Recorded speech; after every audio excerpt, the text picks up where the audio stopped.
మొన్నటి వరకు మద్యం పాలసీ. ఏమమ్మా ఎండేవాళ్ళు ఒకరిద్దరు దాగుంటారు. ఏం తమ్ముళ్ళు జ్ఞాపకం ఉందా మీకు? నేనైతే నా జీవితంలో ఎప్పుడూ చూడలేదు ఎవరిని.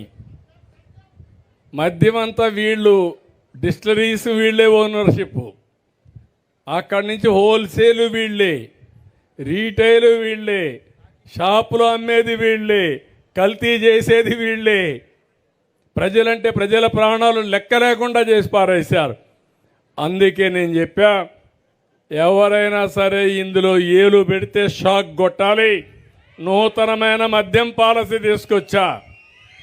అదే సమయంలో ఆ మద్యం పాలసీలో బీసీలకు రిజర్వేషన్లు పెట్టాలని, ఎవరైతే శెట్టి బలిజ, ఈడిగా, అదే మరిగా మిగిలిన గౌడ వీళ్ళందరి కోసం 10% షాపుల్లో రిజర్వేషన్లు పెట్టిన పార్టీ తెలుగుదేశం కూటమి ప్రభుత్వం అని చెప్పి కూడా నేను మీకు తెలియజేస్తున్నా. ఇంకొక 10 రోజుల్లో కొత్త పాలసీ వస్తుంది. మీరు ముందు మారిగా తెలంగాణకు పోయే పని లేదు, కర్ణాటకకు పోయే పని లేదు. నేను ఎప్పుడూ చెప్పేవాడిని, మీరు మోటార్ బైక్ వేసుకొని మొత్తం అక్కడికి వెళ్ళి మోటార్ బైక్ పెట్రోల్ కొట్టుకొని మీరు కూడా ఫుల్గా లోడ్ చేసుకొని వచ్చేవాళ్ళు. ఇప్పుడు ఆ కష్టాలు లేవు, అవి కూడా తొలగిపోయినాయి. అన్ని రాష్ట్రాల్లో ఎలాంటి లిక్కర్ ఉంటుందో దానికంటే బెటర్గా ఉంటుంది తప్ప ఎక్కడా లాలూచి లేదని చెప్పి కూడా నేను మీకు తెలియజేస్తున్నా. పేదవాళ్ళందరినీ గెజెట్ ఈరోజు ఇచ్చారు.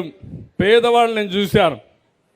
పేదవాళ్ళని ఆర్థికంగా దెబ్బతీసే విధంగా రేట్లు కూడా విపరీతంగా పెంచేశాడు. అందుకే నేను చెప్పాను, క్వార్టర్ బాటిల్ 99 రూపాయలు పెట్టమని చెప్పి ఆదేశాలు ఇచ్చాను. కనీసం తాగే అలవాటు ఉంది, కానీ డబ్బులంతా దానికే తగలేస్తే కడాన పిల్లల్ని చదివించాలన్నా ఇంట్లో ఖర్చులు కూడా డబ్బులు ఇచ్చే పరిస్థితుల్లో లేరు. తాగనీయకుండా చేయడం మా ఆడబిడ్డల బాధ్యత. మీకు చాలాసార్లు నేర్పించా. ఇక్కడంతా డాక్రా సంఘాలు ఉన్నారు. నేను డాక్రా సంఘాలు మీటింగులు పెట్టి చెప్పేవాడిని, భర్తని తాగనీయకుండా ఏం చేయాలో చేసే తాళం చెల్లెమ్మలో మీ దగ్గర ఉందని చెప్పేవాడిని. కానీ ఇప్పుడు కూడా మీరు తాగనీయకుండా చేయగలిగితే చాలా సంతోషం. దానికి కూడా ఒక 100 కోట్ల రూపాయలు ఖర్చు పెట్టి మద్యాన్ని తాగనీయకుండా అలవాటు మార్పించడానికి ప్రయత్నం చేస్తా. అది కూడా ముందుకు పోదామని చెప్పి కూడా నేను మీకు తెలియజేస్తున్నా.